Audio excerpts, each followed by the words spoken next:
চলো, ময়দা, চিনি, দুধ আর তেল, বুঝতেই পারছো কি হবে। নমস্কার সবাইকে, কেমন আছো সবাই? আমি খুব ভালো আছি ঈশ্বরের আশীর্বাদে। আশা করছি তোমরাও অনেক ভালো আছো। আজ দুই ছেলেকে নিয়ে লেগে পড়লাম খুব শখের বা খুব ফেমাস একটা মিষ্টি বানাতে। সেইভাবে আমি পারি না, বাট ইউটিউব থেকে দেখে শিখলাম, ইচ্ছা হচ্ছিল বলে। তো আজ বানাতেও শুরু করে দিলাম ছেলেদের নিয়ে। তো এদিকে সব গ্রসারি এসে গেছে, দেখতে পেয়েছো। আর দুই ছেলেকে নিয়ে বানাচ্ছি মিষ্টিগুলো, এটাও দেখেছো তোমরা স্টার্টিংয়েই। তো এই কাল হচ্ছে রথ, তো ভিডিওটি পোস্ট করতে হয়তো একটু দেরি হয়ে যাবে, 2-1 দিন। আশা করছি তোমাদের ভালো লাগবে। তো এই রথের মেলা নিয়ে একটু তোমাদের ছোট্ট করে একটা আমার ছোটোবেলার জীবনের গল্প বলতে চাই বা তোমাদের সাথে শেয়ার করতে চাই।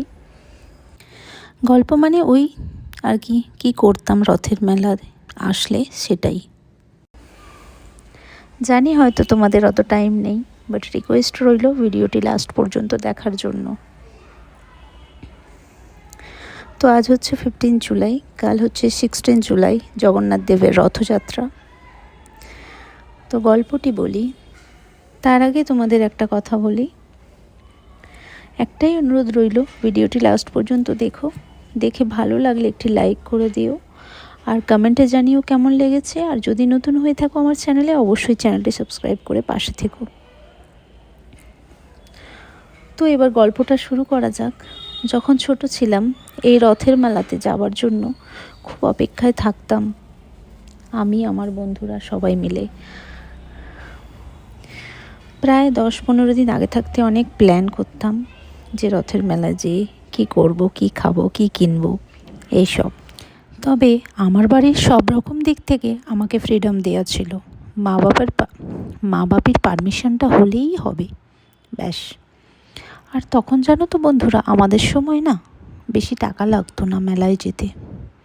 50 টাকা এনাফ আমাদের মেলা দেখার জন্য, কারণ সেইভাবে কিছু কেনার থাকতো না। সবাই মিলে খেতাম আইসক্রিম, ফুচকা, ঘুগনি। আর নিজের জন্য কিনতাম অনেক মাটির তৈরি খেলনা, যেমন হচ্ছে মাটির উনান, হাঁড়ি, কড়াই, হাতা, খুন্তি, থালা, গ্লাস, মাটির পুতুল, পালকি, আরও অনেক কিছু। তাই 50 টাকা অনেক। সেই সময় অত দাম ছিল না সব কিছু জিনিসের। তবে মাকে যখন বলতাম মেলায় যাব, তখন মায়ের একটাই আবদার থাকতো, আমার জন্য জিভে গজা আনবি কিন্তু। তো বাস। তো তাই এই রথের মেলা এলেই সেই সব কথাগুলো মনে পড়ে। ছোটোবেলার জীবন তো আর ফিরে পাওয়া যায় না, তাই না? সব স্মৃতিতে আছে, ব্যাস এটুকুই। তো ভীষণ ভালো লাগতো, রথের মেলায় যেতে ভীষণ পছন্দ করতাম। আর সেইভাবে রথের মেলায় যাওয়া হয় না। তো তোমরা কে কে রথের মেলা দেখলে বা দেখতে ভালোবাসো, একটু কমেন্টে জানিও, আমার খুব ভালো লাগবে। তাই আর ভিডিওটি আর গল্পটি কেমন লাগলো আমাকে অবশ্যই জানাতে ভুলো না কিন্তু। তো ভিডিওটি লাস্ট পর্যন্ত দেখার অনুরোধ রইল, দেখতে থাকো। 2-3 দিনের ভিডিও একসাথে দিলাম। আর এই যে সাদা মিষ্টিটা দেখছো, এটার নাম হচ্ছে ব্রেড দিয়ে রসমালাই তৈরি করেছি। নাম সেইভাবে আমি জানি না, বাট আমি ইউটিউব থেকে দেখেই শিখেছি এটা। তো যেমন আমরা ছানার রসমালাই বানাই, তো সেই রকমই এটা ব্রেড দিয়ে। তো ভীষণই ভালো হয়, দুটো মিষ্টি সেইভাবে বেশি কিছু ইনগ্রিডিয়েন্টস লাগে না, আর অল্প সময়ের মধ্যে তৈরিও করা যায়। তোমরা প্লিজ ট্রাই করে দেখো। কিন্তু সেইভাবে আমি রেসিপি শেয়ার করিনি, বাট যারা খুব পাকা রাঁধুনি তারা কিন্তু অবশ্যই করতে পারবে, এমন কিছু ব্যাপার না। আমিও এই সামান্যটুকু ভিডিও দেখেই আমি তৈরি করে ফেললাম আজ। তো যাক, ভিডিওটি কেমন লাগলো অবশ্যই কমেন্টে জানাতে ভুলো না কিন্তু। আমি অপেক্ষায় থাকবো তোমাদের কমেন্টের।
আর এইদিকে রাতের ডিনারের জন্য বসিয়ে দিয়েছি আলুর দম। আর হ্যাঁ, রুটিও হবে, আর আলুর দম মুড়ি খাবো আজ আমি, কারণ তার সাথে মিষ্টি খাবো, তার জন্যই। আর আমার কিচেনের এখানে অবস্থা ভীষণ খারাপ, সব পরিষ্কার করতে প্রচুর টাইম লাগবে। আর এখানে সব কিছু ডিনার রেডি, এই যে খাজা মিষ্টি, তারপরে হচ্ছে আলুর দম, তারপরে রসমালাই ব্রেড দিয়ে কটা রুটি বানিয়েছি, তারপরে আছে ভাত, আর দুপুরের আছে চিংড়ি মাছের, কচু শাক দিয়ে চিংড়ি মাছ, মানে কচুর লতি দিয়ে চিংড়ি মাছ।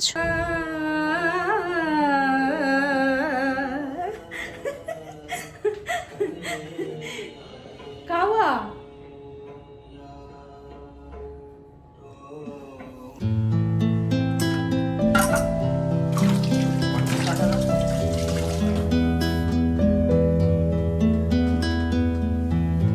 দেখো কত অল্প তেল দিয়েছি, হেলথের জন্য ভালো।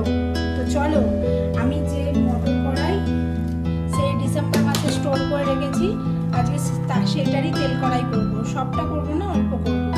আজকে মুড়ি খাবো টিফিনে। তো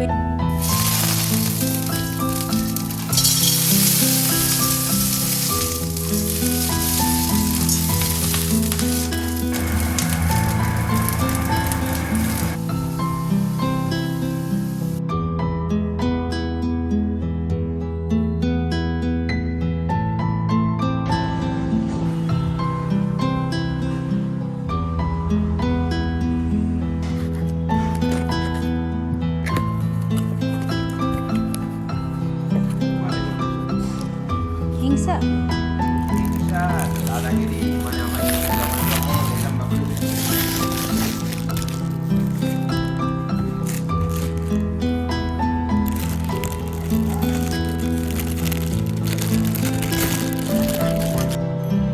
হেভি সুন্দর হয়েছে।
আজকে দুপুরে সিম্পল মেনু দেখিয়ে দিই।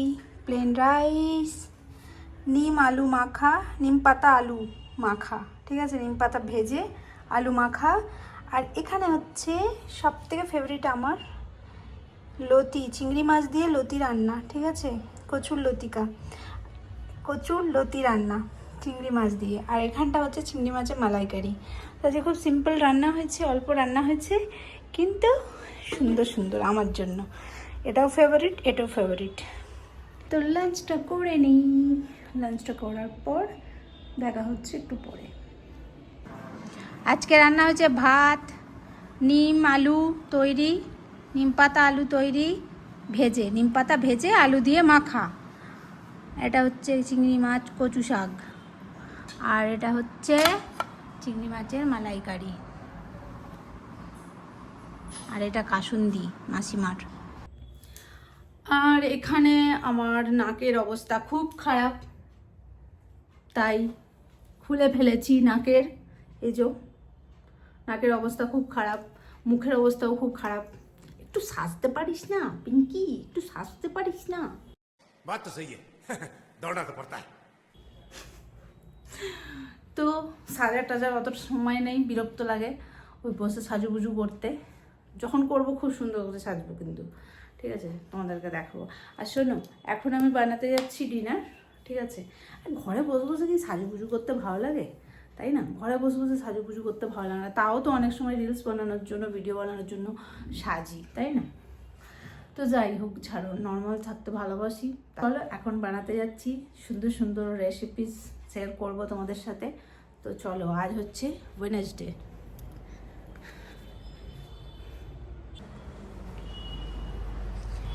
এখানে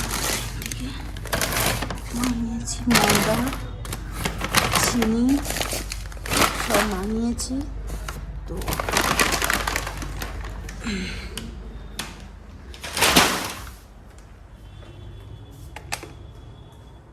চলো, এটা হচ্ছে জান্নাত আমার। না, এটা জ্বালবো না, এটাই জ্বালবো। না, একটু গানা হো যায়। কি গানা হয় দেখি, আমি তো লাকি মানুষ। হয় হয়, কি গান হচ্ছে এটা? ভালোই হবে, হেমা মালিনী।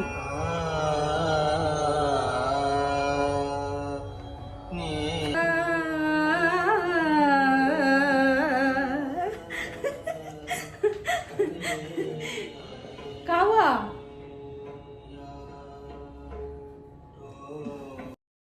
তো রাত্রিরে কী কী বানিয়েছিলাম প্রথমেই তোমরা দেখে নিয়েছো। তো আজকের ব্লগে এটুকুই থাকলো, দেখা হচ্ছে পরের ব্লগে।